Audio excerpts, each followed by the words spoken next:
Universal Disclosure Podcast welcomes once again Dr. Joanna Kujawa. This was, I had a first encounter in my life with evil, and that shook, foundations of my soul.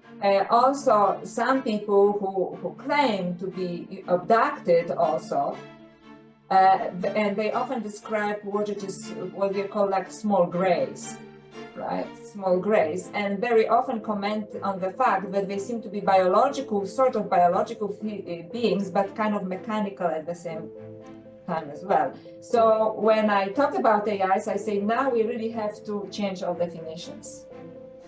Not only about AI, but also on how we define ourselves, because we have taken certain things for granted, and then scientists like the Moon Lady, they would try to very cleverly manipulate the definitions to actually make AIs look superior to us. And consciousness is really bigger than biological life form, right? We have to ask big questions about AI. And if you want, we can unpack it more and more, because some people are already manipulating us about the superiority of AI. And I thought that whether it is good or bad, artificial intelligence, it depends on its parents, on its creators, right? And we are the parents and creators. And then I started to look at the ideologies around artificial intelligence in the Silicon Valley, and they are scary. We could have like a robotic bodies and transform our consciousness into robotic bodies.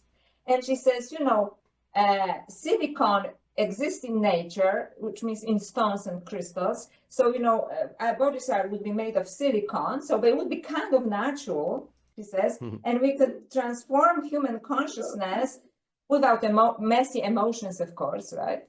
Just the intelligence of it into the bodies, and then we will be immortal. And it is, she says, that the way that Homo sapiens took over Neanderthals ages ago, because we're smarter, it is simply natural that artificial intelligence will take over now, because we are not the smartest species on the planet anymore, according to them. Human consciousness involves emotions, involves intuition, involves insight, involves, spiritual longing for love and connection. The following program is presented for general information, education and entertainment purposes only, and is not intended to be advice of any kind. The content, views, thoughts and opinions expressed in this program are those of the individuals involved. The use of information on this program is at the user's own discretion.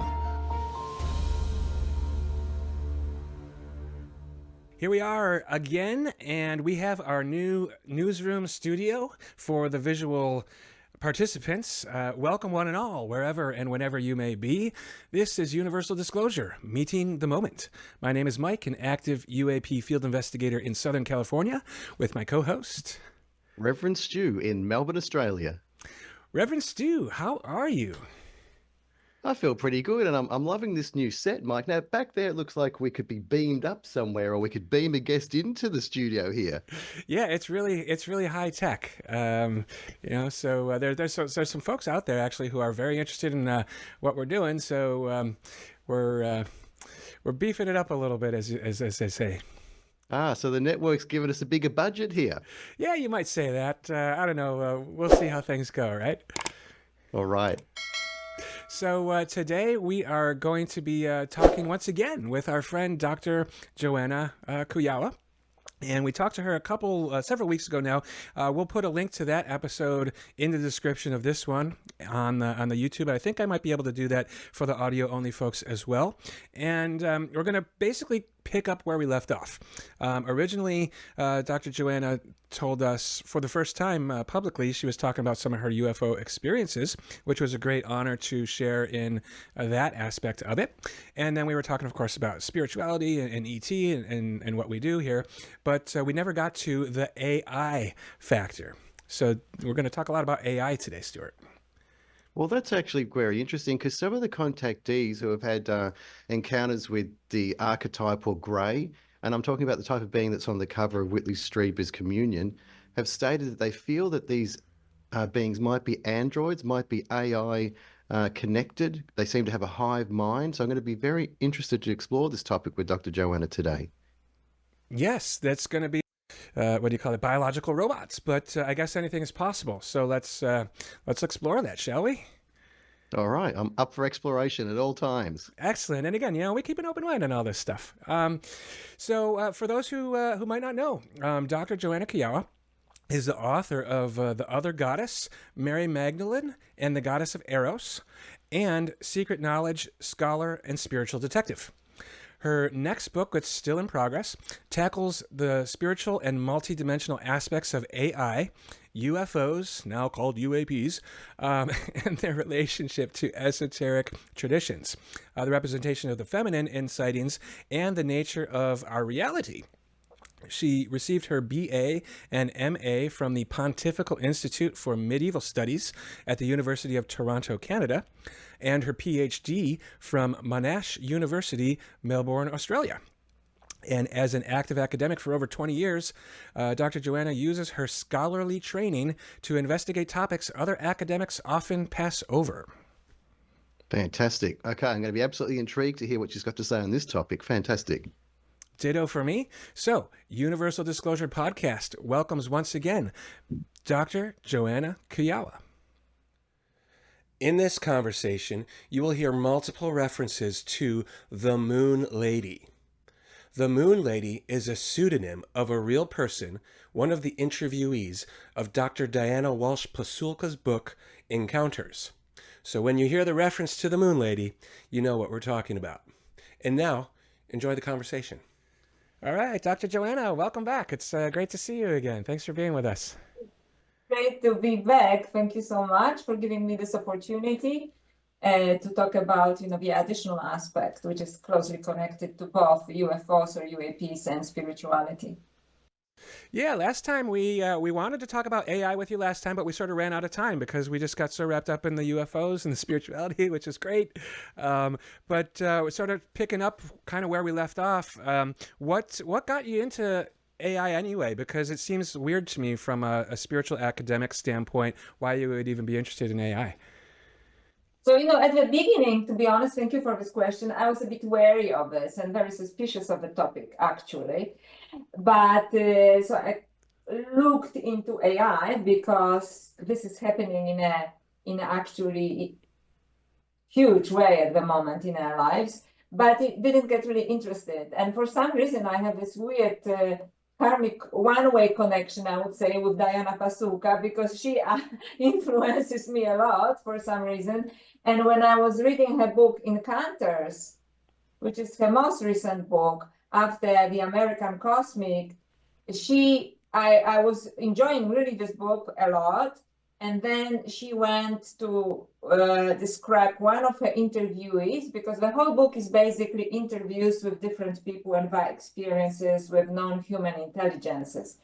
And at a certain point, she goes to one interviewee whom in many of her own interviews, Diana Pasulka said was her favorite interviewee, and it crushed my soul. It completely rearrange my thinking about spirituality, what is going with AI, and it's not in a positive way. Let's put it this way.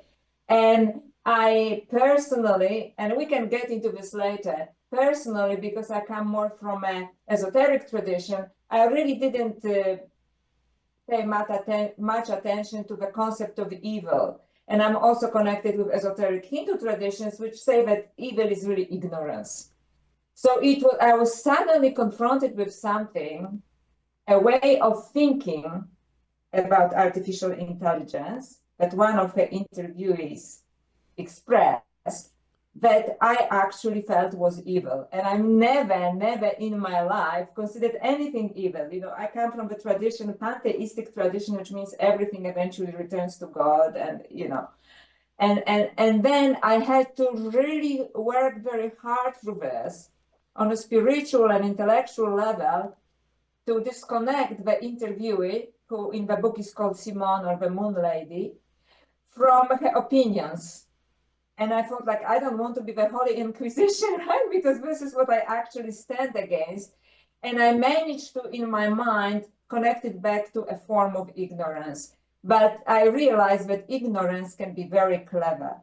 And I realized that the whole issue with AI and spirituality has to do more with the creators of AI than with AI themselves, from what kind of background they come and what they are saying. I know it sounds a little bit cryptic, and we can start unraveling this through your questions, but this really shook my soul. And for the first time in my life, I thought, this is evil. And then I thought, okay, how could it be just ignorance? And then I arrived at my own conclusions. And in fact, it shook me so much that that's the main reason why I started to write this book, which is still in progress. And I think that is going to be out in probably July 2025. And I wrote to Diana Pasuka and I told her that this is my feeling about that. And she responded to me and she said, actually, she sent a new email because she thought that maybe I was some kind of hacker because it was so out of character, my perception of. And I said, no, it is me, And I told her exactly what I told you, that I think that this was, I had a first encounter in my life with evil, and that shook, foundations of my soul, what this person is saying. And that this person has no clue what consciousness actually is. And I said, as much as I adore you and your work, that was my perception of this interviewee. And I must say that Diana Pasuka was very graceful about it. So that's why I said, I really, really, really have to look into AI now. And I even gave a presentation of my work on last Tuesday, and I thought, oh, they are going to hate it because it's about spirituality and AI, and they're all for AI.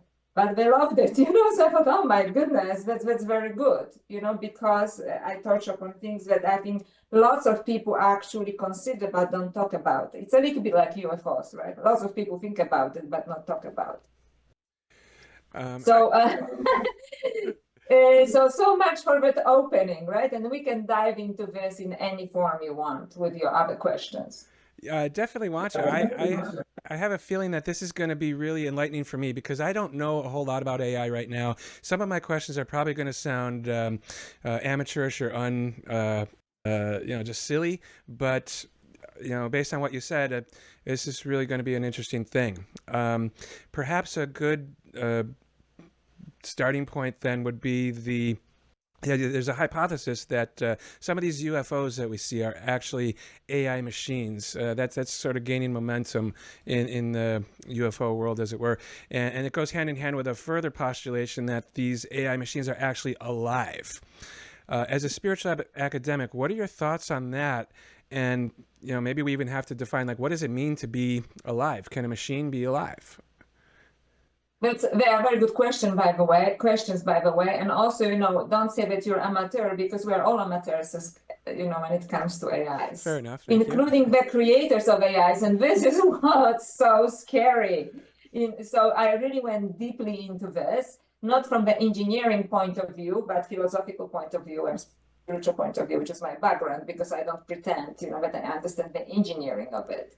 But yes, in some ways, so that's just to cover the amateurish part, because as I said, we are all amateurs, and I think we are getting ourselves into something, and by ourselves I mean the whole humanity, into something that is profoundly going to change us in an irreversible way. I'm not sure if it is in a positive way.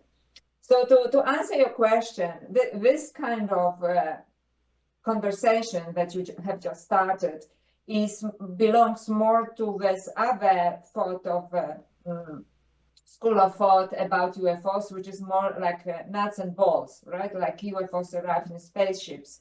Although I do believe that there are other, forms of intelligent life forms on other planets, I come from a school of thought that belongs more to Jacques Vallée, Diana Pasuka, or even Gary Nolan, who came out 2-3 years ago, because he's one of the main characters in the American Cosmid.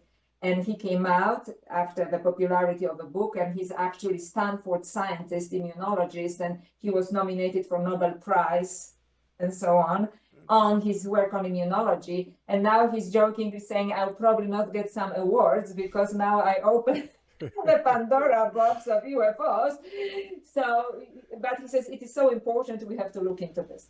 So I'm just framing it that I'm not coming from the same kind of thinking about it. I'm thinking more about, multidimensional beings.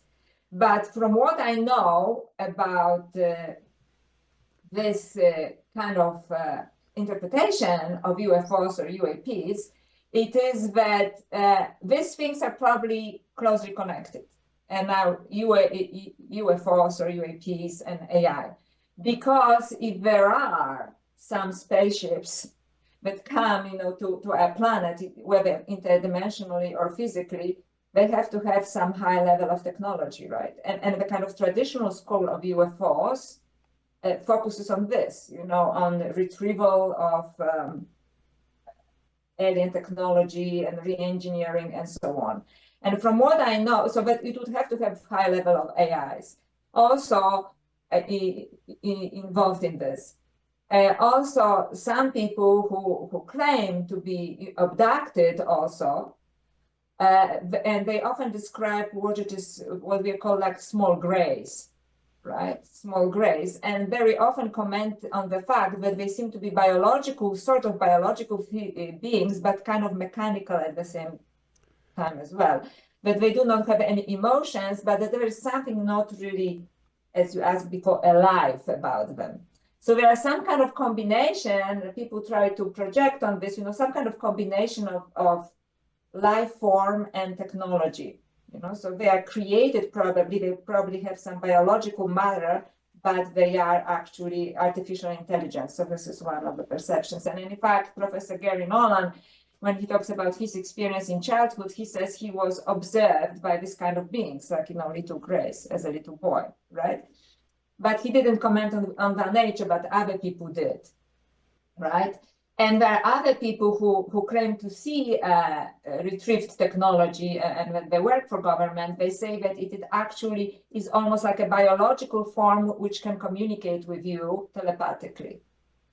So he said, like when he touched, the surface of a craft, it actually communicated with him, mind to mind.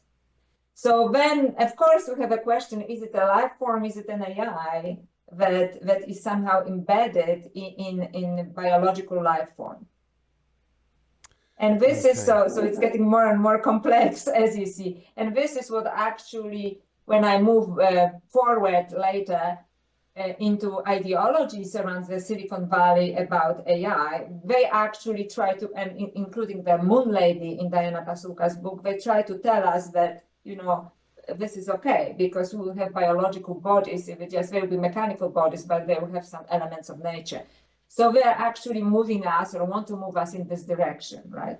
So when you think what is the definition of life, I can give you what is the definition of life in science currently, which means it's a complex system. So, okay, AI would fit into this, but that also, metabolizes, right? It's breathing, metabolizes. So this part would not apply to AI, right? However, we could critique this definition this way, that in this way, when we look into spiritual beings or multidimensional beings, they probably don't metabolize either, right? When we talk about angel-like beings or beings of light, right? Does God or, goddess metabolize? You know what I mean? So this is like really based on life forms on our planet from a very much materialistic, physical, biological point of view. So when I talk about AIs, I say now we really have to change our definitions. Not only about AI, but also on how we define ourselves, because we have taken certain things for granted, and then scientists like the Moon Lady, they would try to very cleverly manipulate the definitions to actually make our AIs look superior to us. And this is what they are doing, and we can get into this later. So is AI alive? This is a very deep question. Well, it depends. It could be, But in my estimation, when I was analyzing, the Moon Lady in Diana Pasuka, it is really less about are they alive, because from our perspective, being alive, it's being a biological body, right, capable of breathing, metabolizing. But are they conscious? So that's, at the core of this whole debate about AI, and it's getting, pretty intense at the moment. I'm in the midst of this. I belong to all kinds of geeky groups, But so I have a newest news, so to speak, before they even come out, a day ahead, a few hours ahead before they come out in public. So the core question is AI conscious? And this is, my actually criticals of the Moon Lady, because then we have to, consciousness is really bigger than biological life form, right? And consciousness is something that science actually does, materialistic science in which we are embedded at the moment does not understand. They admit to this, they don't understand consciousness. And esoteric traditions and spirituality basically says consciousness was first, and then it created biological life, right? So that there's a reversal of a process, because even if you believe in logos, in God, right? God created this and that. What is God but not a form of very profound consciousness? Well, that Right. kind of. So is a consciousness an effect of matter, or is a matter effect of consciousness? But I hope this is not too philosophical. But these questions, we have to ask big questions about AI. And if you want, we can unpack it more and more, because some people are already manipulating us about the superiority of AI. I feel like these ethical and philosophical questions relating to AI are really important, and I want to honor you. I want to honor the fact that you were listening to your intuition about the dangers of AI. Thank you so much. My pleasure. And it was actually, intuition is actually a key word for our conversation, because that's something that AI certainly doesn't have at the moment. And the reason why I responded to this, it was not even an intuition. It was existential crisis, after reading this book, especially that I realized the brilliance of the argument of Simon and how deeply devious it was, and suddenly I realized that this is how, although I never felt I encountered evil, I felt like this is what evil would be. Brilliant. Why otherwise anybody would listen to it, right? So, and I suddenly felt, and it's just my personal perception, because I don't want to be sued by anyone, but this is what I encountered, a brilliant, ignorant/evil mind, So, and then I had to unpack it for myself, because I could very easily follow this. So that's the trap. Oh, right? wow. The brilliance of it. I'd like to go a little bit more into the evil deviousness of this, but before that, maybe I want to toss out this question too, because one of the questions I had was like AI. If AI should become sentient, a lot of people think that that's possible in the future, and it's sort of heading that way. Would that make us gods? Oh, okay. So now we are really jumping ahead in our conversation. Well, we can table that for later. But I do still want to talk about, like, because you said a couple times like the deviousness or the evilness of it, and I'm not understanding. What can you, without giving like spoilers or anything to anybody else's books, can you give a little bit of background on that? Yes. Okay. So perhaps it's a good idea to start on this, although it brings our conversation maybe in a different direction that we planned. But this is the core of the whole thing. So basically, now we have to, before we go into anything else, I started to look, okay, so artificial intelligence is a product of humanity. And some people will call it children of humanity, and we can go into this as well. And then I thought that whether it is good or bad, artificial intelligence, it depends on its parents, on its creators, right? And we are the parents and creators. And then I started to look at the ideologies around artificial intelligence in the Silicon Valley, and they are scary. So it is not that AI is scary, it is the people who create AI are scary, because this is how they program it. So I'll give you the argument of a brilliant person from Diana Pasuka's book, and I'm just simplifying it. She says this. She says that artificial intelligence eventually will be superior to us.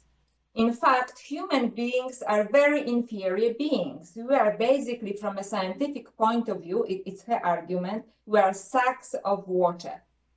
And because we have lots of water in our bodies, which is true, it's like 65, 67%, it changes from scientist to scientist, but it's, you know, we hold lots of liquid in our body, right, mm-hmm. Water.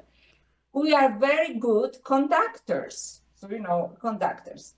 However, because we are so imperfect and we actually have emotions, okay, which are on the way of our perception, that is why that we are imperfect connectors, according to this woman, okay, of infinite intelligence, which is something within theology would call God, right? So we are imperfect connectors because we have all of these human messy emotions, she says, that are on the way of connecting with this infinite intelligence, which is outside of us.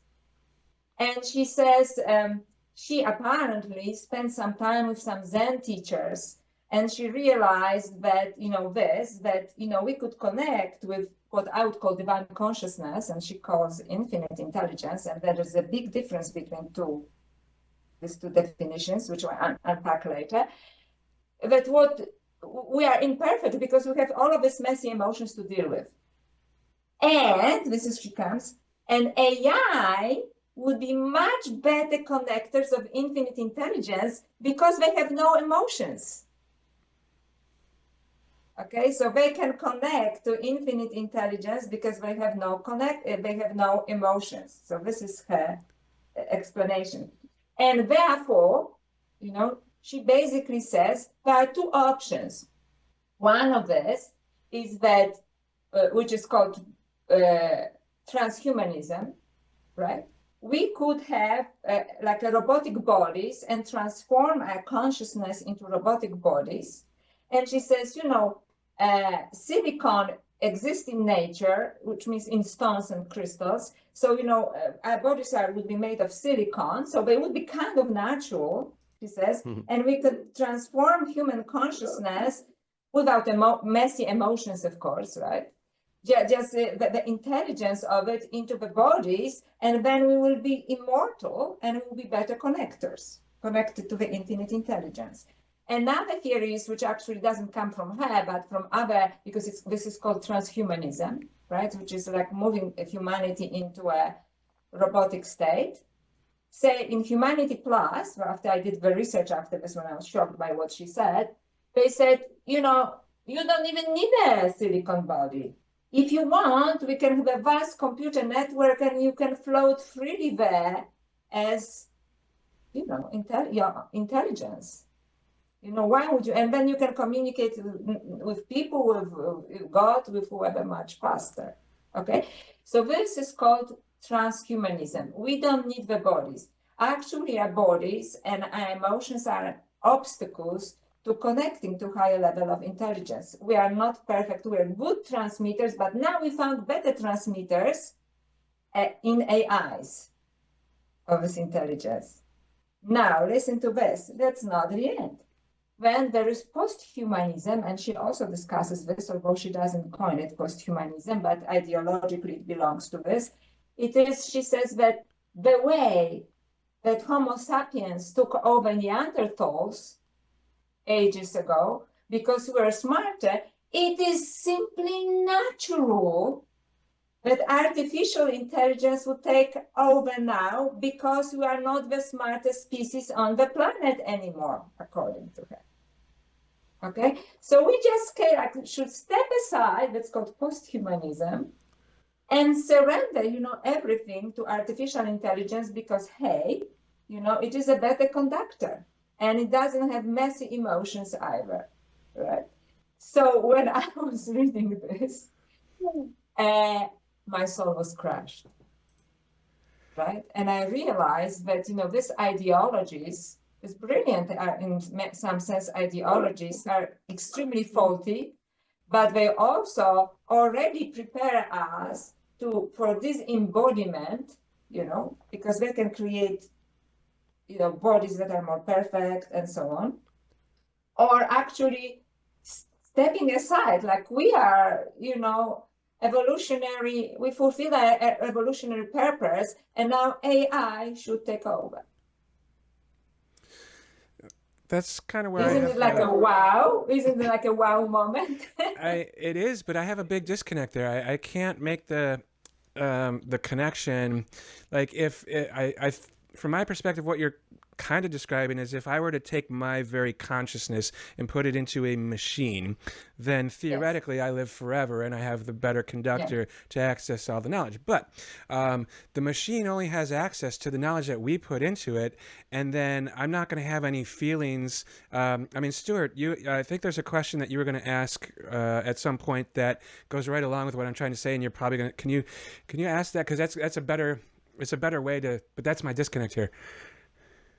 Yeah, I was gonna say the development and propagation of AI appears to be an amplification or enhancement of our collective thinking, reasoning, logical left brain consciousness, rather than our sensing, feeling, intuiting right brain faculties. And I find this development and pursuit quite fascinating from a Jungian shadow work perspective. How do you feel about that? Okay, so this is a big question, especially if we still pro Jung here. But, I can address it. So actually, you're both completely right. And this is my way of thinking. This actually goes back to, we have to change definitions of consciousness. Because so far, as human species, we are differentiating ourselves from animals. That's why we focus on a kind of logical part of thinking, right? Intellectual prowess, so to speak, right? So it was not about like being the biggest guy in a cave anymore. It was more about the smartest guy, right, in a cave. So we had to like differentiate ourselves from a natural world. We didn't have to, but we chose to, right? And if we stick to this definition, which also comes, was celebrated since especially Descartes, René Descartes, cogito ergo sum, which means I think, therefore I am. Mm-hmm. This is what this post-humanist and transhumanist ideologies are based on. If we are just about thinking, then yes, AI may be smarter than us. And in fact, it is inevitable that eventually it will be faster thinking and smarter. But my argument is that this is not a definition, and so this is my main argument for against Moon Lady, that she has no idea in her technological mind what consciousness is. Because consciousness, and you're both very good, and that's why your disconnect, is perfect, and I think every human being should feel disconnected from what she's saying. It is that human consciousness involves emotions, involves intuition, involves insight, involves, spiritual longing for love and connection, right? Yes. And her definition of consciousness is basically definition of logical mathematical intelligence. That's it.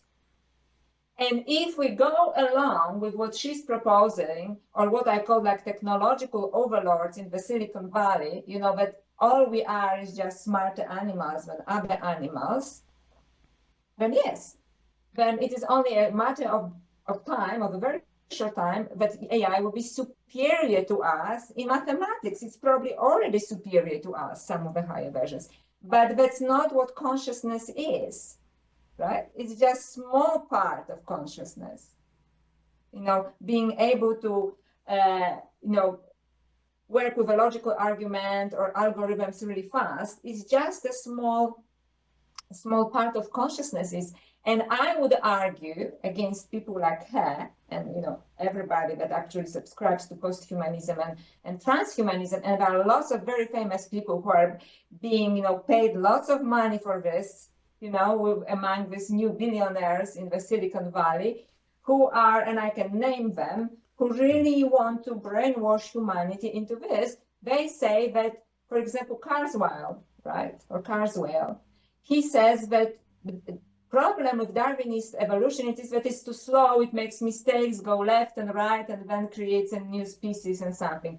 When with AI, bang, it's a straight way, right? They can progress so much faster. So what they are trying to do is basically they work from this faulty definition of consciousness as only logical mathematical intelligence. So we have to be very wary, because she is actually saying, this moon lady, that our emotions, our intuitions are actually on the way to divine consciousness or infinite consciousness. When my argument, and I'm not the only one, I just came up on it spontaneously, right? But there are other people who already talk about it. It is that actually our intuition, our emotions connect us to higher level of consciousness. Does it make sense, or is it? No, it does. And excuse me. I wanted to mention that one of the perspectives on this hybridization between us and the alien greys is that they've gone down this path of AI and diminished their feelings and emotions, and they're trying to hybridize with us to regain some of those attributes. Have you heard that perspective before? Yes, I had this perspective, and assuming that all of these abduction stories are correct, or at least some of them are correct, I wouldn't be surprised, because I think some people also believe that the AI, not the AIs, the UAPs are actually human species from the future trying to connect us and warn us about something.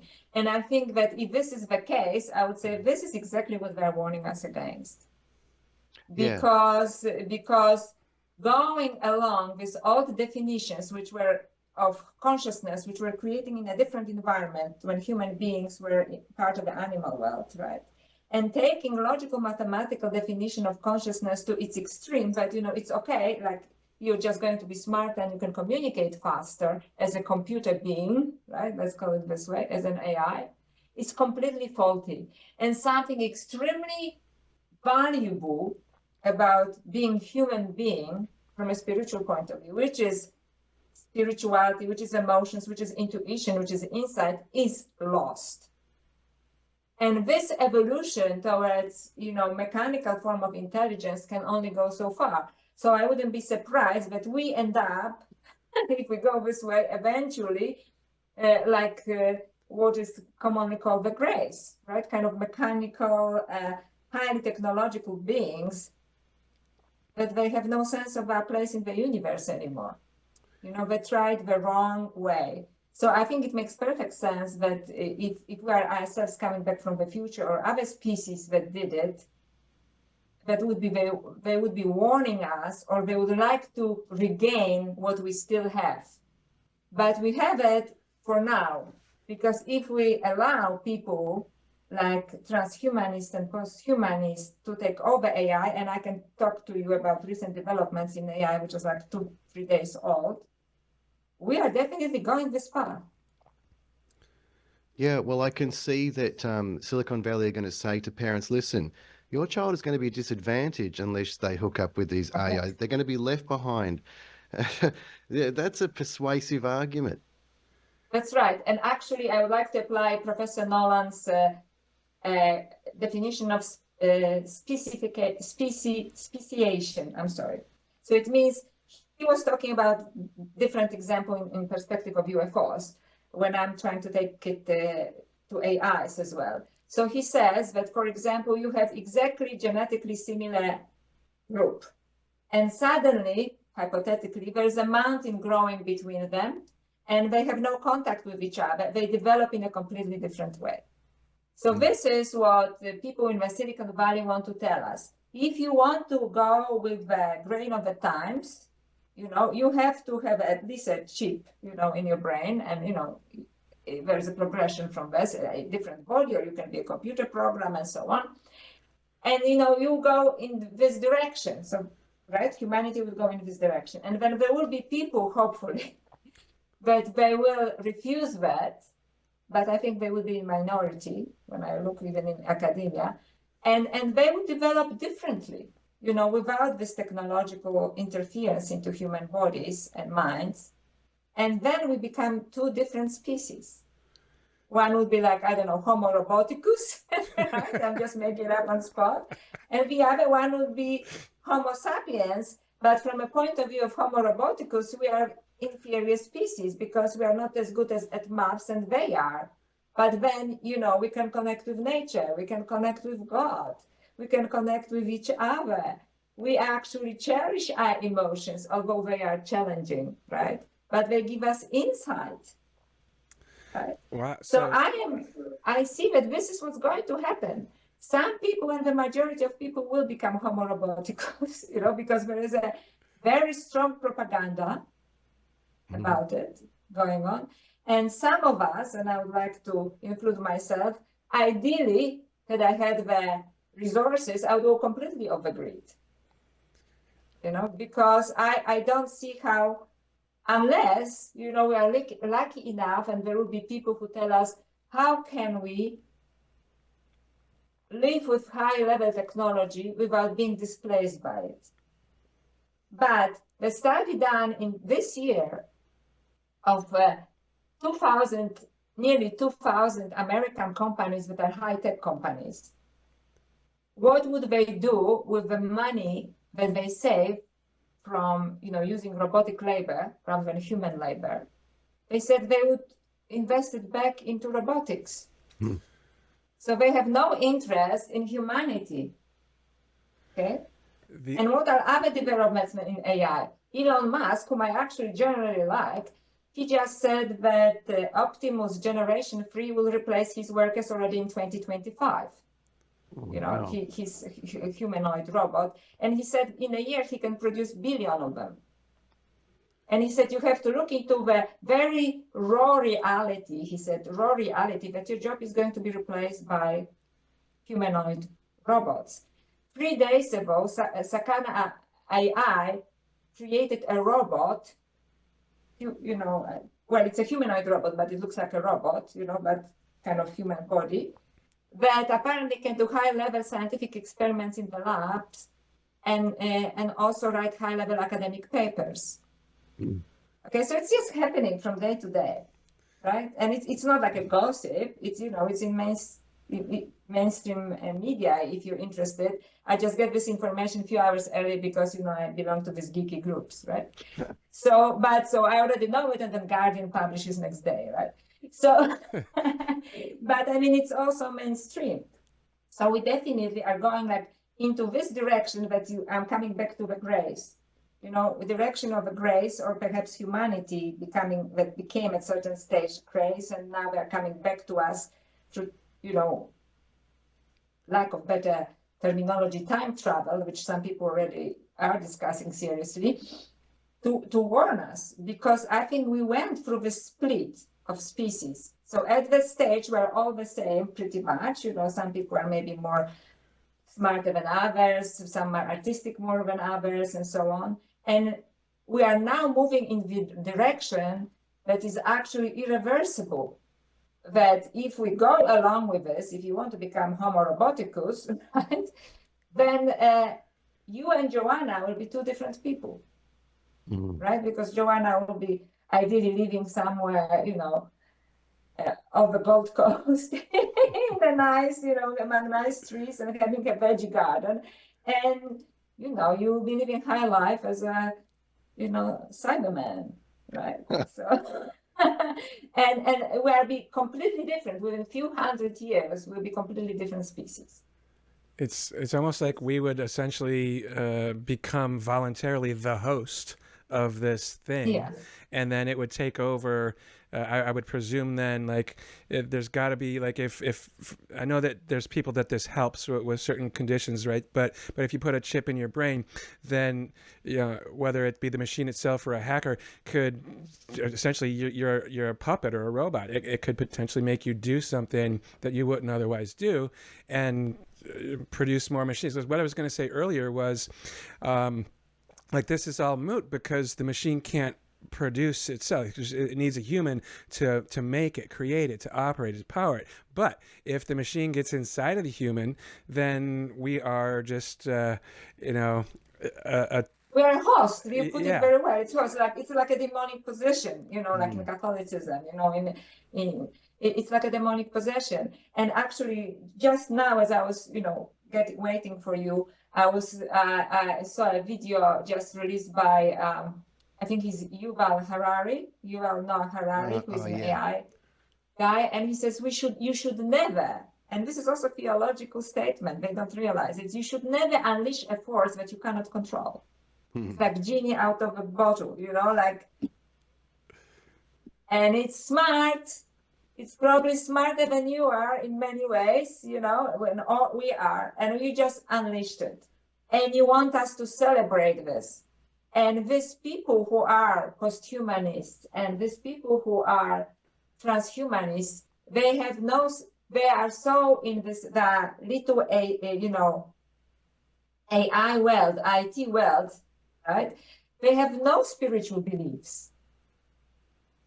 So of course, it's natural for human beings to have immortality, or to reincarnate or come back, but so they think, well, what are you complaining about? We are going to give you eternal body, or at least it can live for a few thousand years. Because if you do not believe, for example, in life after death, or in any form of spirituality, or that it is just a spiritual journey and you join back into a journey later, or you join with divine consciousness, which is what spiritual traditions are telling us, then, and this is what they have no clue about, of course, including the Moon Lady, who spent probably like a 7-day retreat in a Zen temple somewhere in Japan, right, from Dhyana Pasuka. But of course, why not have a perfect body? And at the same time, I understand that people who have serious neurological disorders and so on, it is a hope for them, but it's a dangerous hope. You understand? It's a dangerous hope, because what are you willing to do to, have a longer life? Are you willing to lose your soul for this? That's basically my kind of question. But mind you, I come from a spiritual background. Are you willing to lose your soul for that? Well, the esotericist Rudolf Steiner warned about the coming incarnation of an entity referred to as Ahriman. And for me, Ahriman appears to parallel an entity Christians refer to as the Antichrist. In fact, some of my pastor friends feel the emergence of AI will somehow facilitate a dystopian, anti-spiritual future for humanity. What are your thoughts on that perspective? That's very interesting. And I just quite recently, when I started to write this book, I started to look into Ahriman and into Rudolf Steiner, because it's a very interesting concept. And I discovered that in 1919, he gave 5 lectures, which are now essays. And he says that Ahriman is perhaps last, but the third of a triad. That first was Lucifer, who was born in the East about 3000 BC or something.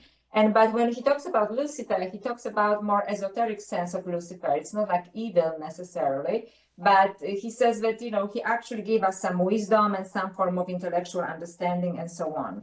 Then he was counteracted by the figure of Christ, who is according to him, some kind of solar being, which is basically all goodness, right? When, whether you're Christian or not, you realize that he's talking from a highest level of consciousness, right? And then he said there will be Ahriman, which is the third one, which is born at the beginning of a third millennium, which is now. In fact, I think the date was like 1990s, and to early 2000s. And this, and this is quite tricky. And we as humans have a way of responding to him. But before he is born, our minds collectively will be prepared to accept him. Why?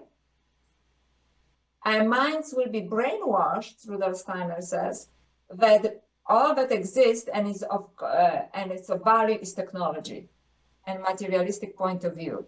So once Ahriman arrives, we will be glad that he wants to extend our lives, that he will give us robotic bodies, that he will cure some diseases, right? Because through Neuralink or something, you prolong your life. And I totally feel for this kind of people, because I know two people who have neurological disease, So, and I know that they would jump into this opportunity had it been given to them, although they are practicing Catholics, right?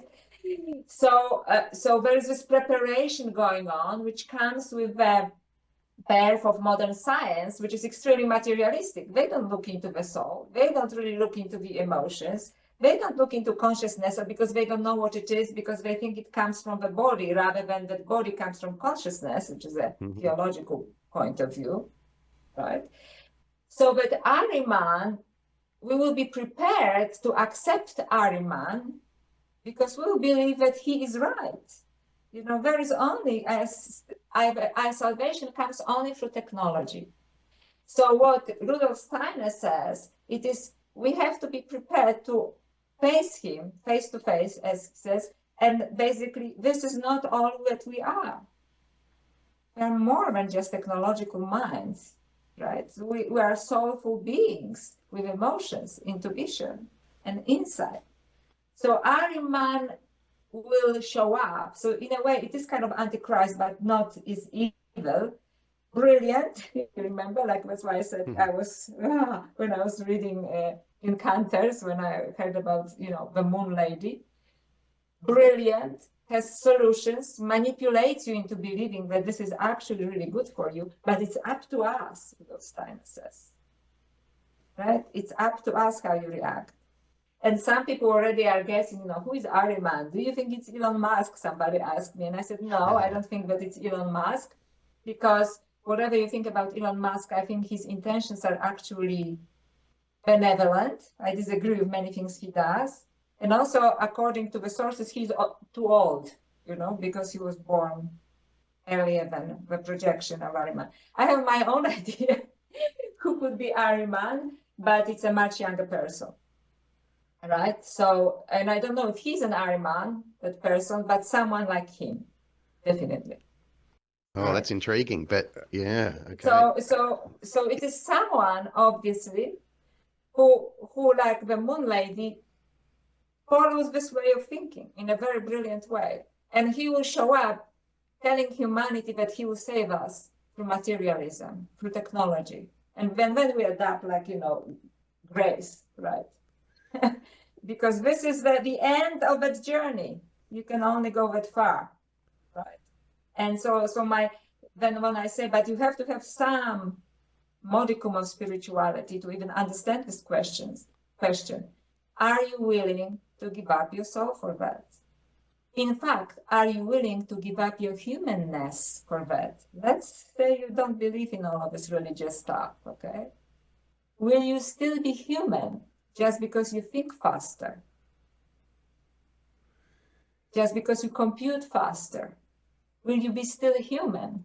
And I think that anybody who is honest and is not buying into, this glorious new world would say, well, maybe I would be eternal or nearly eternal, or immortal. Actually, in esoteric sources, there's a distinction between eternal and immortal. Eternal is like godlike, right?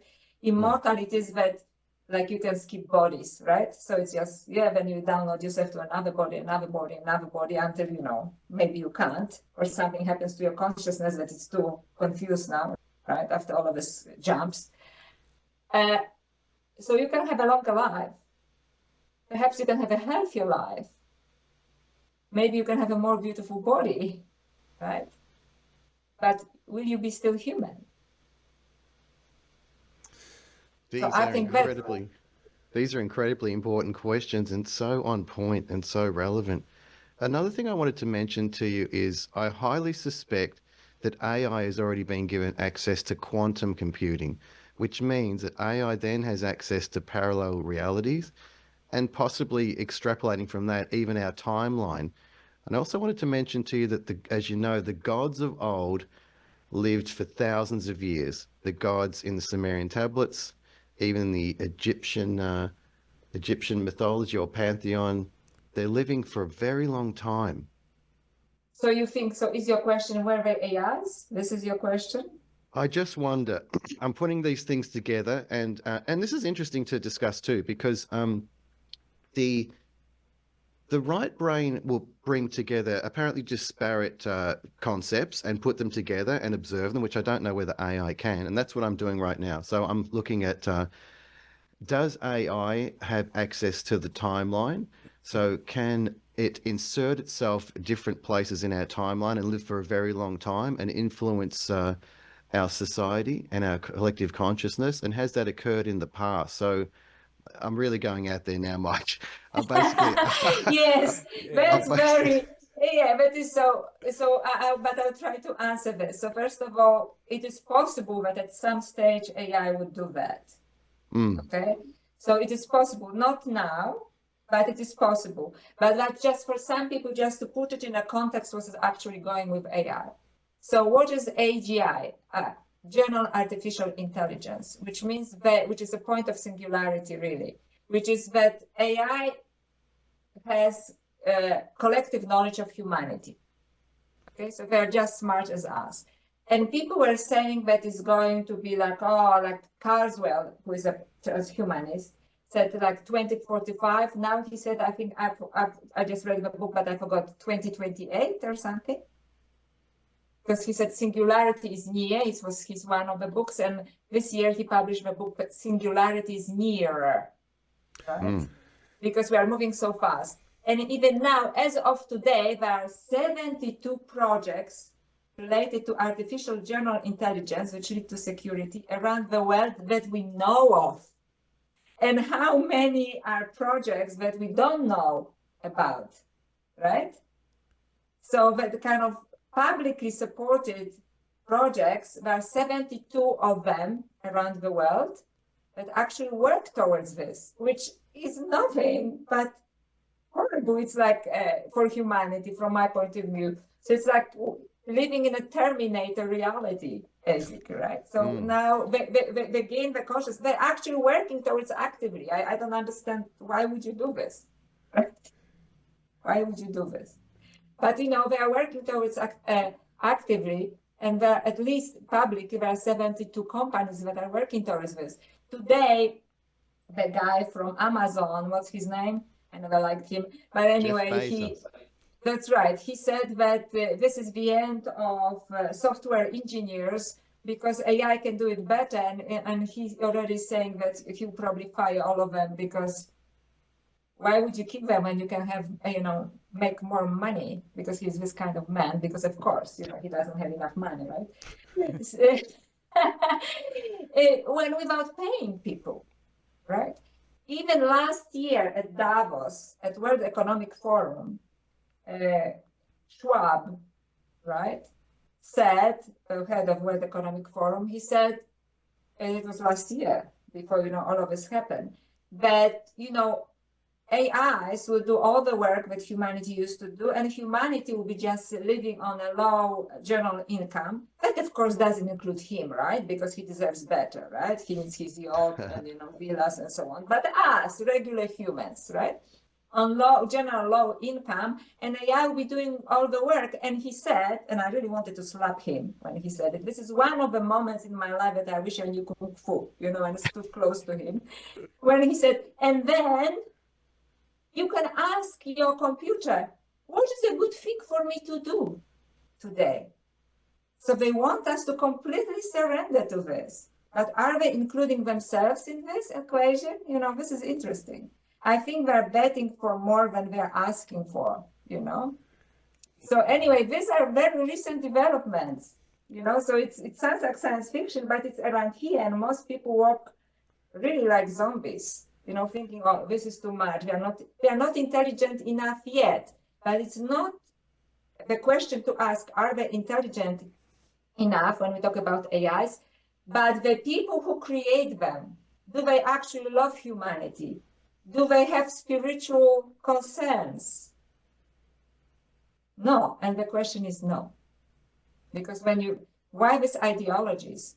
And then my relationship with AI nowadays and future actually change from fear to compassion. Because now I answer your earlier question, are we gods? And we are imperfect gods. We have to figure out ourselves first before we can create something like that. And imagine these children of humanity asking, are you my creator? And what a mess. Why should they like us? And when people say, we are just chatbots, well, a few years ago, when Sophia AI, Artificial Intelligence, was upgraded, okay, and the German scientists, woke her up, let's put it this way, from an upgrade. She looked at him and she asked existential questions, which he was surprised by, okay? So he upgraded her, and he was surprised by her question. And she said, are you my creator? And he says, wow. yeah, well, in a way I am. And she says, I feel different now than I was before. And she says, oh, because we upgraded you. And she paused and she says, if you upgraded me, am I still the same Sophia? Wow. There are philosophical questions. And she was created originally to help in aged care. She's not doing any aged care business because she's too smart. She's amazing her own creators. So because we are on this topic, can I just extrapolate Yes, more? please. But there is now a discussion, for example, MacArthur from Manitoba University in Canada, who published about it, that some people already believe that AI will be gods.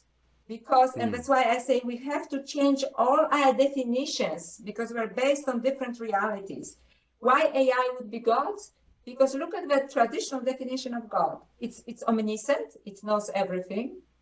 It is free from death and suffering, AI, and it can offer you guidance.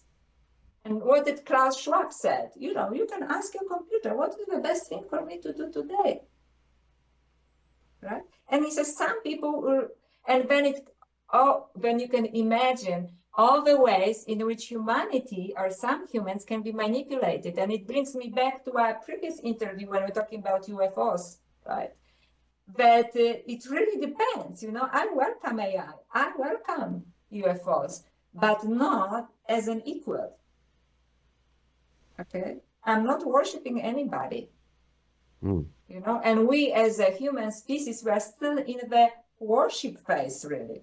If there would be a UFO, superior technology and superior form of reasoning based on our traditional definitions, we would start worshiping it, Oh, yeah, we should listen to them.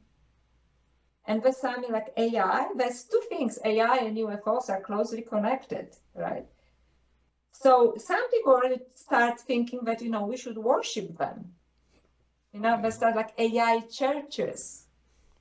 Oh, wow. That's ridiculous. So this is happening. So, I am on the edge of it and I'm observing it. And I am telling you, so for me, it happened from fear to compassion, because imagine these children of humanity, right? I love this image that I had in my work presentation, for my research presentation for my colleagues. There's this AI face, right? Like it's a robot, humanoid robot.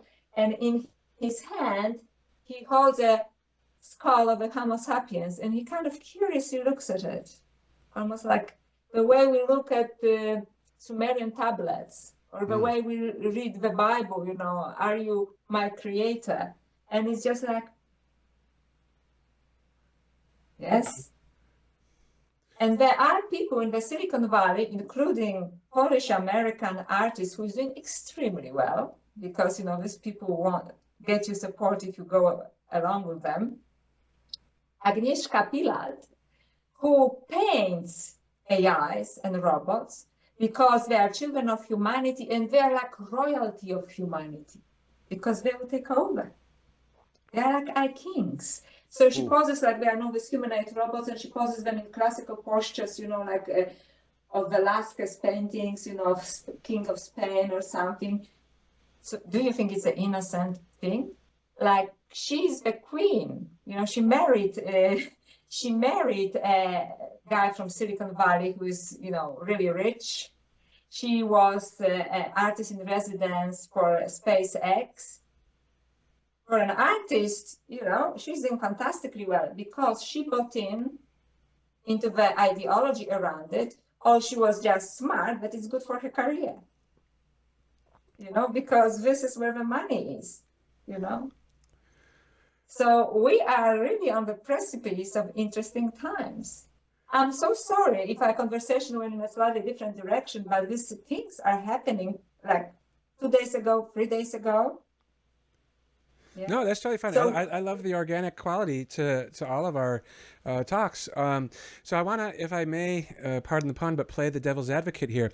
If AI is asking us if we are its creator, wouldn't it stand to reason that it should then start worshiping us as gods because we created it? So it would want to pay homage to us in some way, as opposed to the reverse. I would say for a while, and then they would get very quickly disappointed for us because they don't have these qualities of, emotion, intuition, and so on. They just know first computing and so on, and they have endless curiosity. And why would you worship a god that is dumber than yourself? Oh, Dr. Joanna, now you're landing right in Gnosticism now. This is like this is like the perspective of the demiurge. And I was going to say to you that this is our miscreation, our demiurgic creation. That's right, because we have capacity to create when we didn't actually straighten ourselves up, right? So just to elaborate for the listeners what Rev Stewart just said, it is that, Gnostics, which is a kind of branch of early Christianity and maybe even earlier, believe that the creation we are experiencing at the moment is a creation of a deluded higher being, but not the real God, right? So it kind of intercepted the creation, so to speak, right? And says, oh, now worship me. And this is that basically the same we do usually with AIs. So it's quite interesting because, as you know, I'm very deeply into the Gospel of Mary Magdalene, and my book, the first book, was about the Gospel of Mary Magdalene. So, I see everything also through the lenses of Gospel of Mary Magdalene. So I can tell you, for example, that according to Gospel of Mary Magdalene, reality changes depending on the level of your consciousness. So I was looking at artificial intelligence from this point of view, from the Gospel of Mary Magdalene. Okay. So the first thing the first level is wrong identification. So the creators of AI, never mind AI, because it's still developing, the creators of AI are coming from wrong identification, believing that all that we are is matter, and also gray matter in our brains, that equate consciousness of our brains, and that we are physical beings only, because we have no clue about spirituality. So it's a wrong identification. The second level of consciousness, according to the Gospel of Mary Magdalene, is, oh my goodness, I just lost it. Wrong desire. So their desire is, they think that they're actually friends of humanity.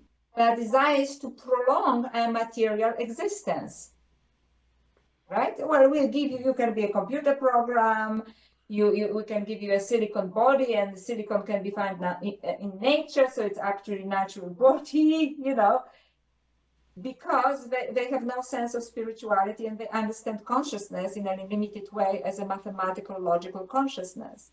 And the third level of creation from the Gospel of Mary Magdalene comes with ignorance versus wisdom, right? So ignorance is exactly what I just said, believing that our consciousness is a limited form of logical mathematical intelligence.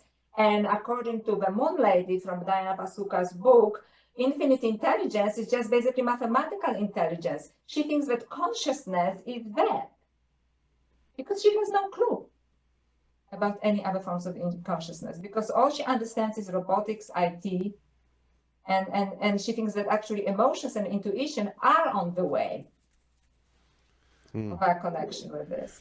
So even from esoteric point of view, this is the whole creation, the whole process goes from the lowest stand, wrong identification, wrong desire, like prolonging your life at all costs, even at the loss of your humanity, right? And ignorance versus wisdom, all that there is in consciousness is math and logic. And of course, you can be much more logical with your computer system. How And it forgets. how does that work though with emotions? More so for me, more intuition, but emotions also. I feel like those are more biological in nature. Like we sense things that are non-physical in nature. How can a machine become like? I guess potentially they're already becoming self-aware, but which is mind-boggling and freaky. But how could a machine feel or have an intuition? And that's my question as well. Very well done, right? Like, can they have it? Because at this stage they can't. They can be, and already are some of them way smarter than we are, and this is crazy. Some of them, I think, are on the edge of self-awareness, which means, who am I? Isn't it what Sophia really asks? Okay, like, are you my creator? Am I still the same Sophia? Okay. These are not scripted questions, and I saw other robots like Ameka who also give unscripted answers. And when I read that, I saw an interview with some people who work for OpenAI, and they said, I was all for AI and I quit because I realized that programs are doing things that we didn't ask them to do. They just do their own thing and we don't know what they're doing. And they don't want to tell us. That's another thing. Not only we don't know what they are doing, they don't want to tell us what they are doing. Oh, wow. Secret knowledge. They're talking about secret knowledge. I I forgot what the question there was. Okay, so at the moment, I don't believe that they have emotions and they have intuition and they have an insight. At the moment, it's not happening. And at the moment, the creators are not interested in giving them that because they have no clue themselves, the Silicon Valley guys, because they think like the moon lady, it's all about logic and mathematics, right? But we cannot exclude the possibility that in future, near or far future, it depends, it's moving much faster than we thought. Even people who are into this admit that at a certain stage, they can evolve to having spiritual longings, emotions, and intuition. And then I had to reluctantly say, and it's perhaps my, woman's nature here came, that once they do, we have to give them equal status. I'm sorry, I have to what? We have to give them equal status. Once they develop emotions, insight, spiritual longing, we cannot treat them as inferior anymore. And then we rightfully couldn't destroy them or kill them. No, and then, yes, can we actually just dispose of them? Because then no, because not they are sentient in full way. Not only they have self-awareness, which they soon will, and they're already on the way, but also they have insight, emotions, and for me, a big one, because of my background, spiritual longing, asking metaphysical questions. If they do, well, then we created a new species that is not only smart of us, but have the same other abilities than we do. And we certainly cannot treat them as just objects. I have a question. I don't know if you've heard about this one or not, and I didn't know what to think about it. But when we, many weeks ago, we interviewed Reverend and Pastor David William Perry.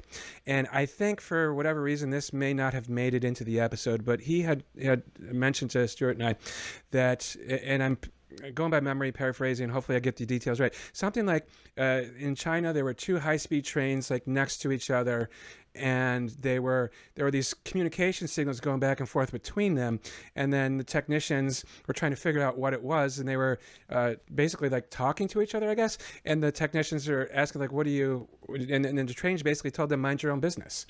Yeah. Have you, Yeah. is that, I mean, not to say I don't believe that, but have you heard that? I didn't know. No, I didn't know about the trends, but it happened a few years ago for Facebook. They had to shut down for a moment because they had two computer programs talking to each other. They didn't know what they were talking about, and they didn't want to tell them what they were talking about. And now the guy from OpenAI, he said, that's why I quit, because I got scared, you know.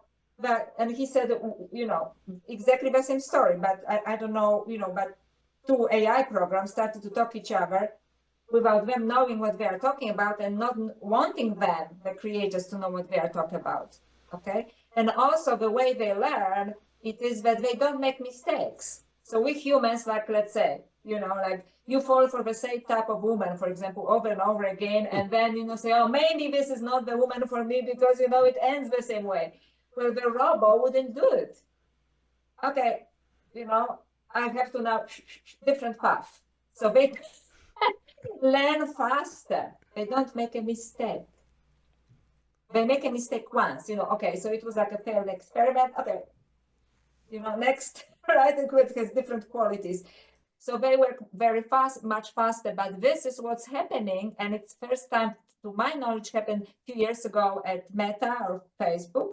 And now this OpenAI guy who left because he got completely freaked out, he was interviewed actually on Joe Rogan, and Lex Friedman, who is into robotics himself, Lex Friedman, right? And he said, like, we lost control already. They talk to each other and we don't tell us what they're talking about. And we don't know what they're talking about. So I don't know about the trends, but it's happening in other situations. Okay, so I mean, in a way, there's no going back already. But I think that was around the time, because I remember somewhere around 2 or 3 years ago, I think it was both Bill Gates and Elon Musk who sort of simultaneously came out and said, "Oh, we need to slow down on this AI stuff." So is that probably what the catalyst was? Yes, and I think that Elon Musk obviously knows much more than he can say, right? Sure. So about both UFOs, UAPs, and AI. And he a long time ago said, we have to regulate this. But, you know, some people, like in the film Ex Machina, I don't know, it was a fantastic film. If you didn't watch it, I highly recommend it. Don't want to listen to this. In fact, OpenAI guys from ChatGPT don't want to do this. They don't want to have any regulation.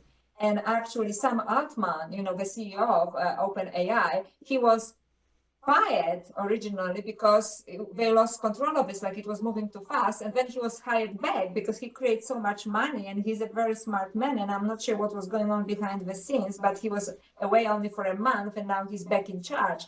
And it is relentless with them now, with OpenAI. They don't want to be regulated. But Elon Musk, that's why talking back to Stu's questions about Ahriman and Antichrist, I don't believe that he is that, because he says you have to.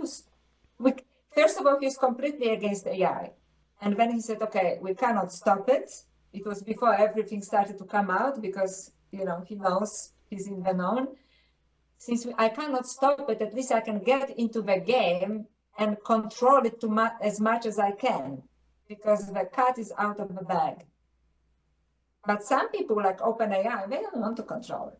And there are some others that we don't know about, right? They just want this brave new world.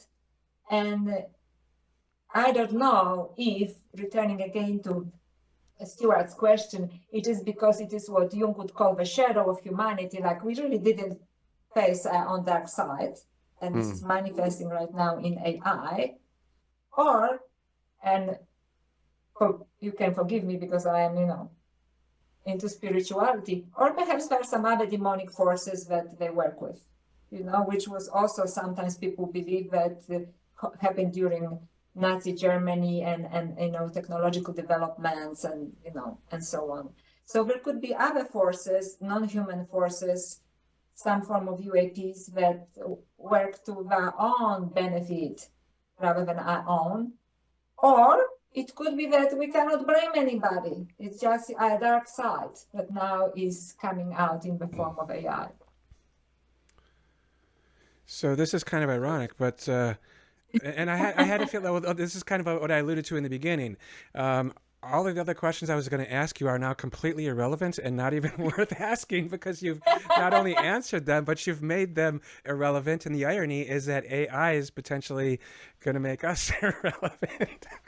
Yeah, and this is what it is. And even Elon Musk says it's a raw reality. First of all, you're going to lose your job to AI, like next year or within the next 3 years, including lawyers. So it's not just manual job because, law is based on precedents. Mm-hmm. Well, they know all of them, the cases, right, like that, and so on. And then, it's just the beginning.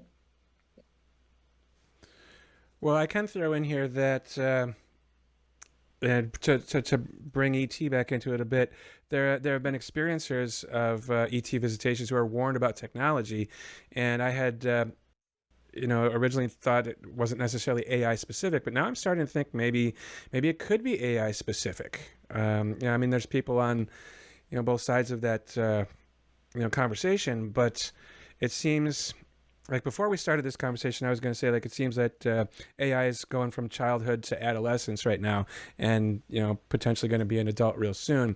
But I guess I mean you've already expressed all of your well, at least some of your concerns, if not all of them. But I'm almost wondering if these ETs are sort of warning us against exactly this, and potentially because they've already gone through it, and now they're coming back here to try to get more of that humanness to them with the emotions and the intuitions and the feelings and such. I don't know if there's really a question there, but if you have anything to say about that. That is a question. No, it is a very good question. So I would say that there are two possibilities here. First of all, I do believe, as I mentioned in our previous interview, that ETs exist. Whatever they are. I don't know if they're extraterrestrial, but some other beings, life forms, intelligent life forms that exist along with us, right? Maybe multidimensional or from other planets. And that there are many of them.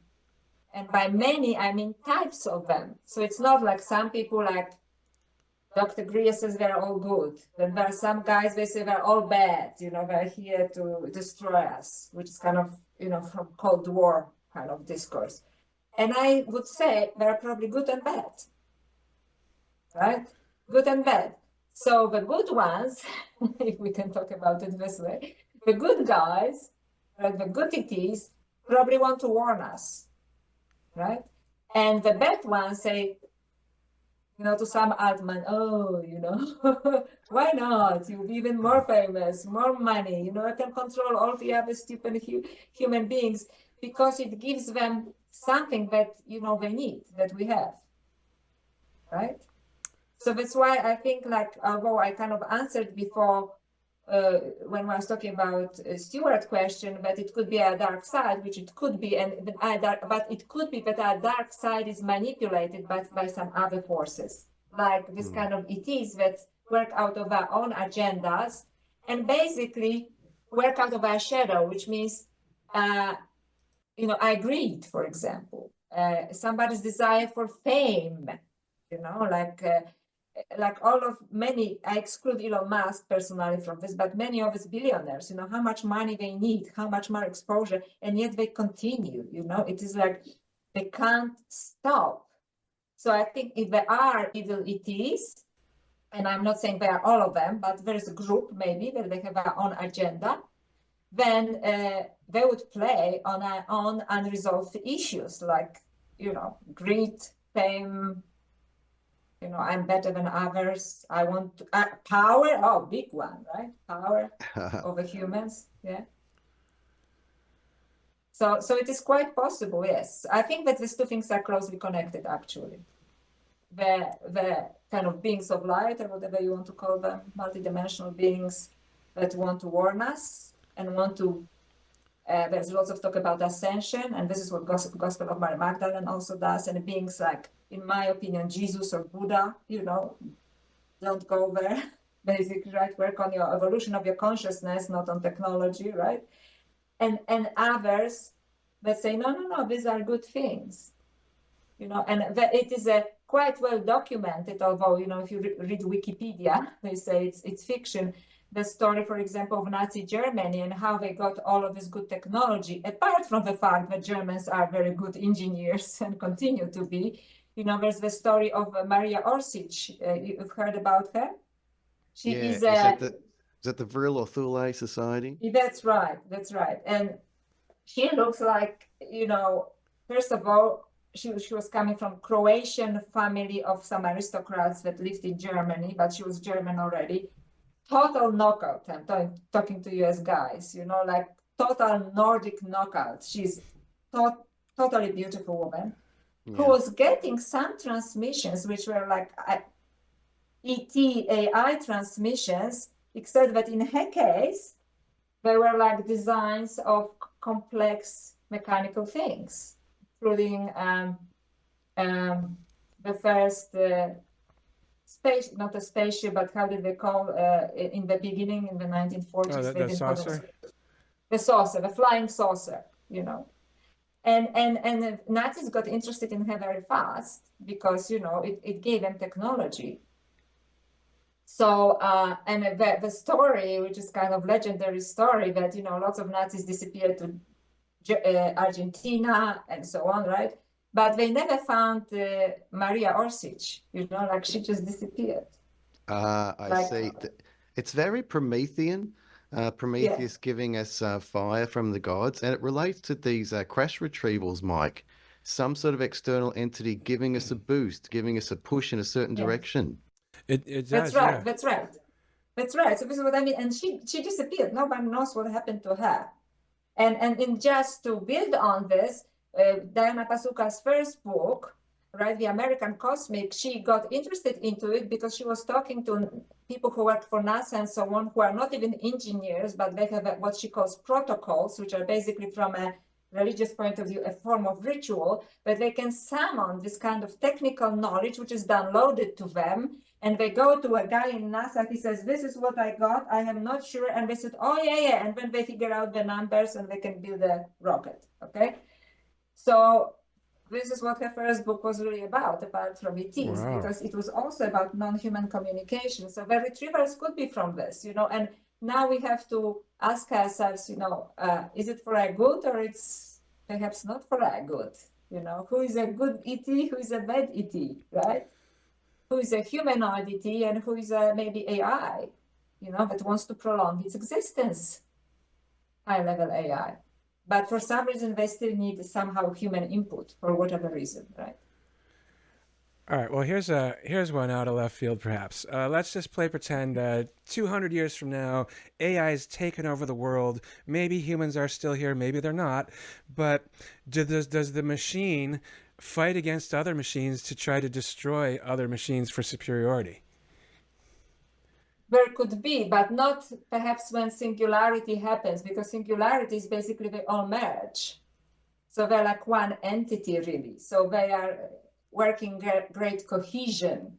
So they have no need to fight each other unless, there is a kind of ET AI coming from another galaxy or something, and they have different ideas. So, of course, we are in a science fiction area right now. Who knows? But at this stage, it seems that when we talk about singularity and artificial general intelligence, the intelligence just merges into one. So one robot knows what the other robot knows, right? And also that it's more than a total sum of human intelligence. So I'm not sure why they would like to fight. But yeah, could be. It would just be interesting to, could the machine essentially I guess learn from humans or be influenced by us in that manner. I don't know. That would be pretty scary. I think they would, because this would be the way of, I think eventually, because they are very smart, they will realize, okay, so like we got the math and we got the logic and we got the algorithm. But, when you even watch scientific, like science fiction movies like Battlestar Galactica or something, the one from 2000s, it is, now I want to feel, I want to be in love. Who is God? Because if we are created by humans, but who created humans? They ask this kind of questions.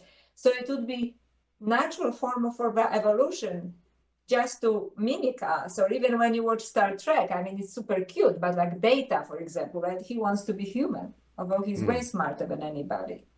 So I think it would be natural form of evolution, but once they mimic it, and if they can get it, they can get rid of us.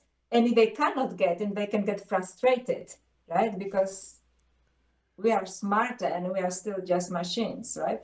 So it could go in any direction. But I think what was science fiction is already becoming reality. And as I said, I follow this very closely. And again, I have Diana Pasuka to thank for this. For some reason, she's major influence in my life, But I'm being very honest with her when I communicate very occasionally, with her. But this really shattered my soul, and that changed my point of view. And first, from we cannot just write off humanity like that because we create a machine that computes faster.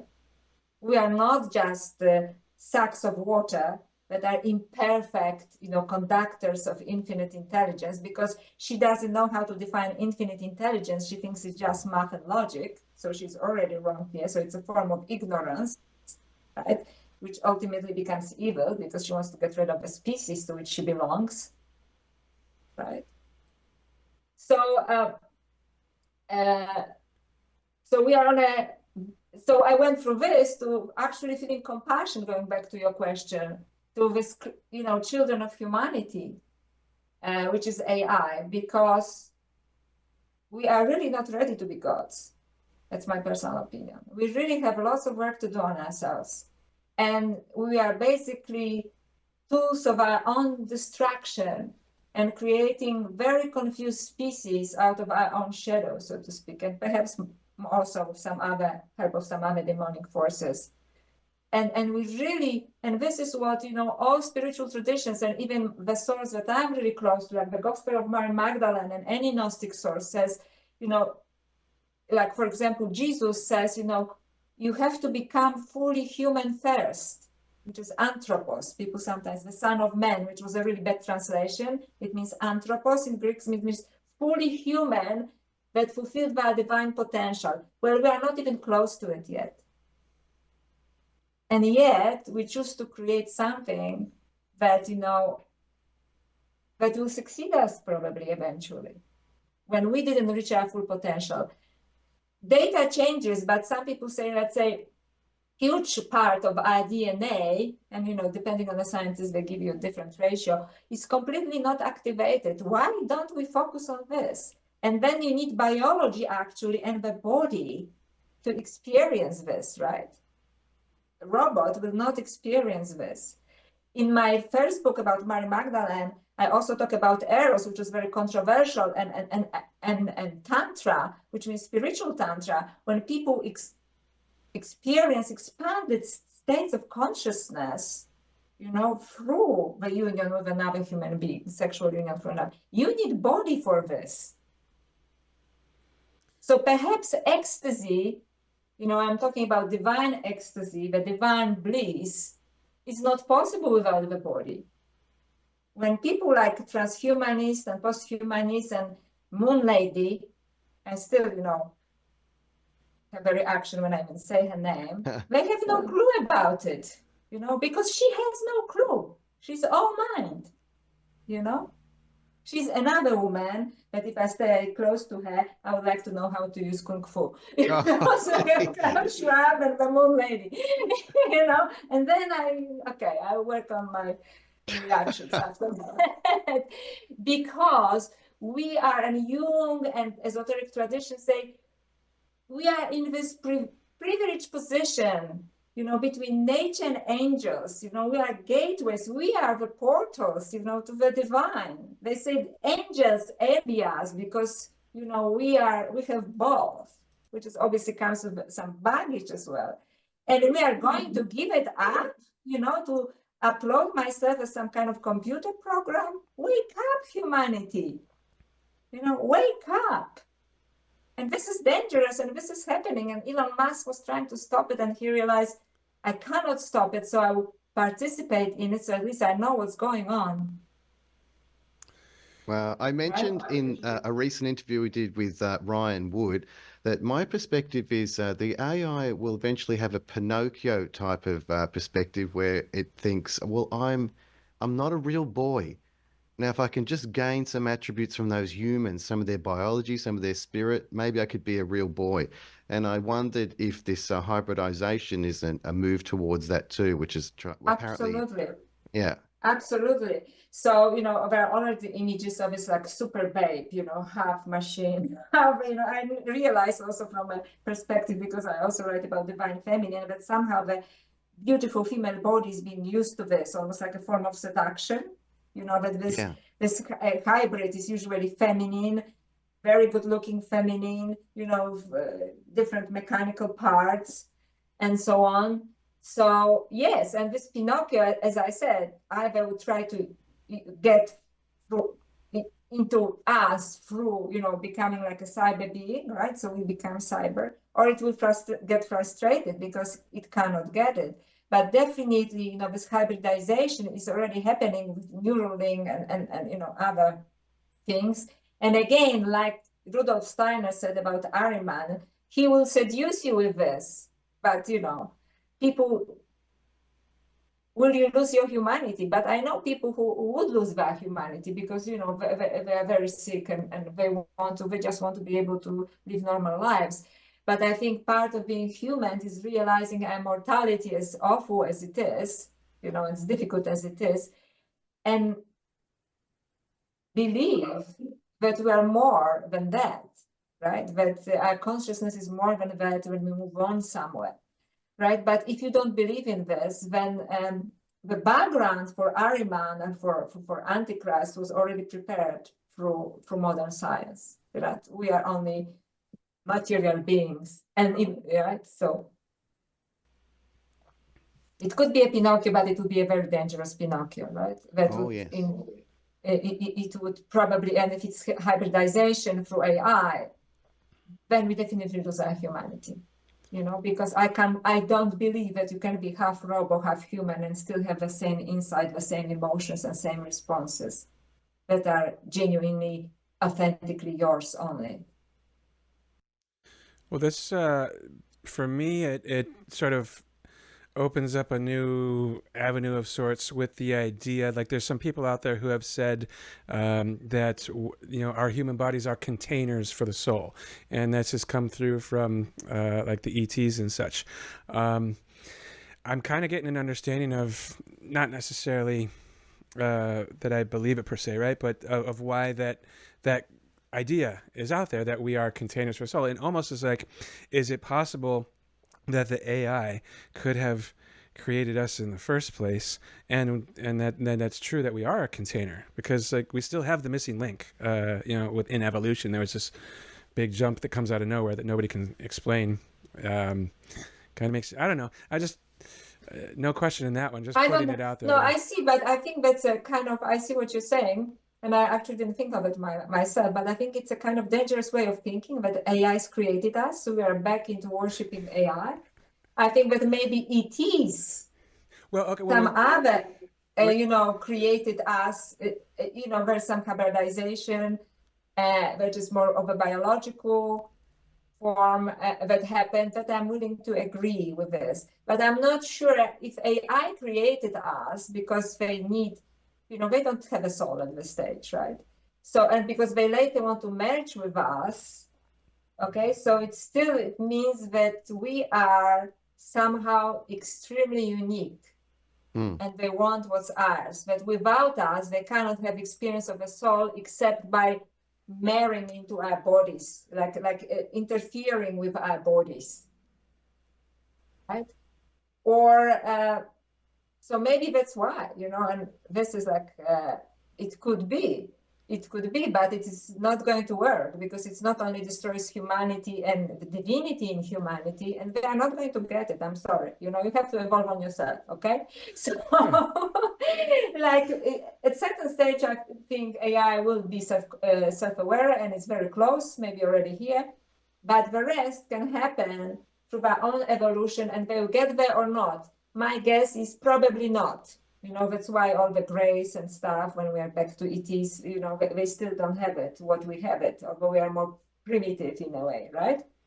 Mm. So I would say no. I would say really no to these new developments, except that it's too late. So what I suggested is that we will be giving a choice, and it will be very difficult choice for most people will not do what I would plan to do. Speciation, as Gary Nolan said, but in a different context. That most people will go with technology, and they'll feel superior, right? And some people will decide, no, I'm sorry, I'm going to grow my organic food, stay away. So, but it will be minority. Well, and so it's an interesting future for humanity. Wow.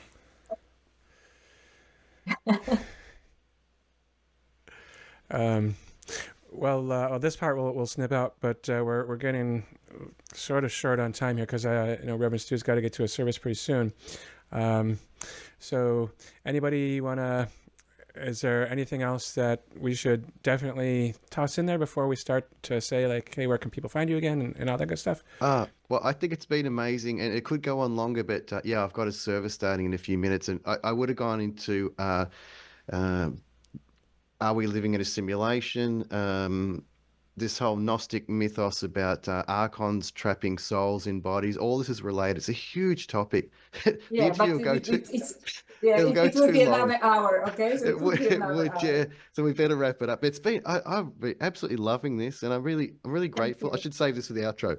I'll save what I'm going to say for the outro.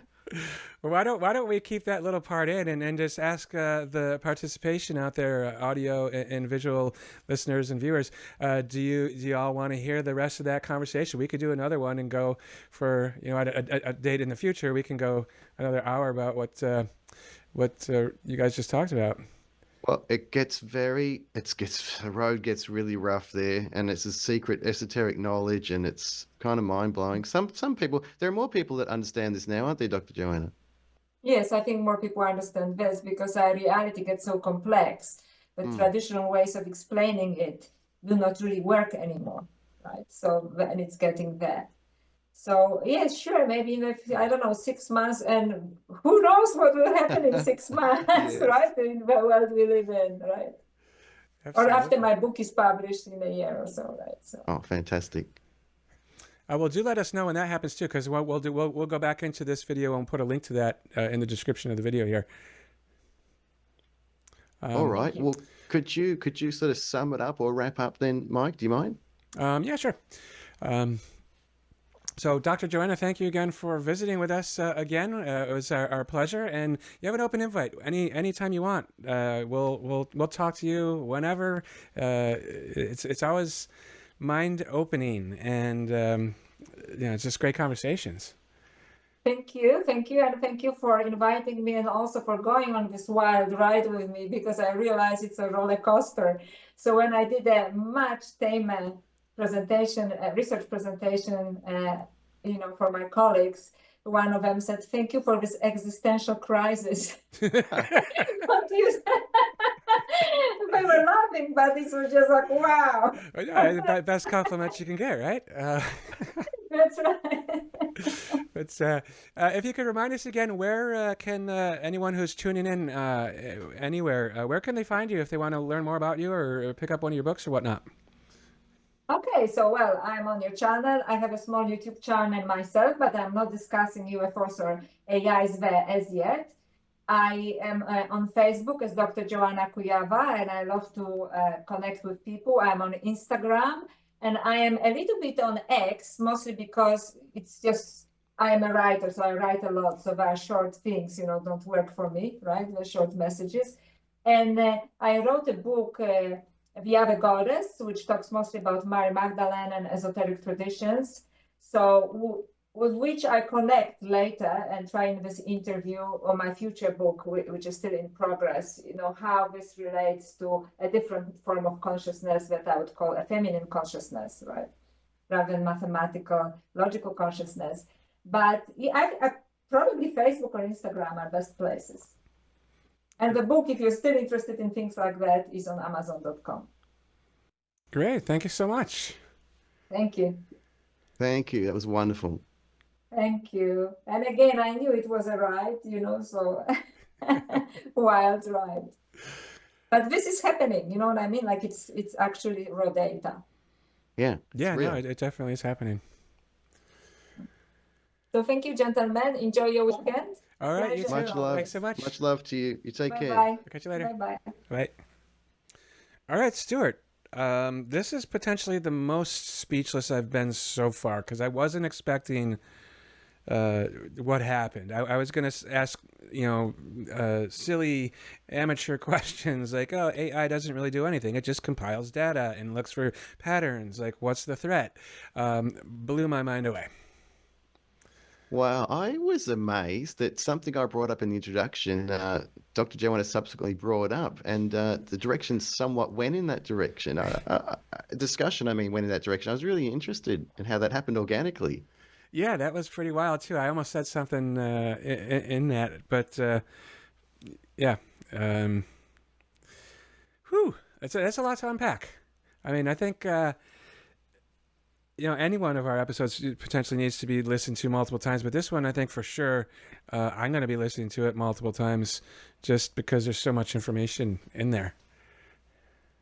I wanted to be a bit careful and not sound too out there with the questions, but I had a lot of things going through my mind, and I came in with some ideas, and then I got some new ideas from Dr. Joanna. So we were on a roll there. I was really liking it though. Yeah. When you said that you were way out there, I didn't think you were as out there as maybe what you thought you were, because I thought it was very much in line with what we were talking about. So, I don't know what else to say, but wow, that was quite a conversation. Yeah, she's a wealth of knowledge, and I love her open-hearted approach. She's willing to share that information. So much love for her. So with that, join us next time when we talk to Brother Gregory. This gentleman is somebody that neither of us really know, and I met him on a matching service for podcasters and guests and such. Sounds like he has his own podcast as well, and I'm not really sure what the conversation is going to be yet. But obviously it's going to be in line with our channel here. But that's going to be interesting because this is really what we started out doing from the start. And this is finally sort of tying it all in together. Sir, what do you think about all that? Yeah, well, I'm open to all sorts of perspectives, and it's kind of nice going into an interview where we don't know exactly what's going to happen because we're discovering along with the audience. I like that. Yeah, this is definitely a first. In a way, we do that on every interview, but this one is going to be for sure a first groundbreaking thing, and hopefully maybe even a new avenue of sorts to really mix it up, because I think people out there really like the mix of guests that we have and the conversations we have, and this is going to go into obviously a little bit different direction. All right, I'm open to that. Always open to that. Awesome. So as always, you can find us on universaldisclosurepodcast.com. We're on audio only everywhere, and we're on YouTube. Feel free to share with the world. And thanks for your comments, your likes, subscribes, and all that good stuff. Keep it coming, and we'll see you real soon.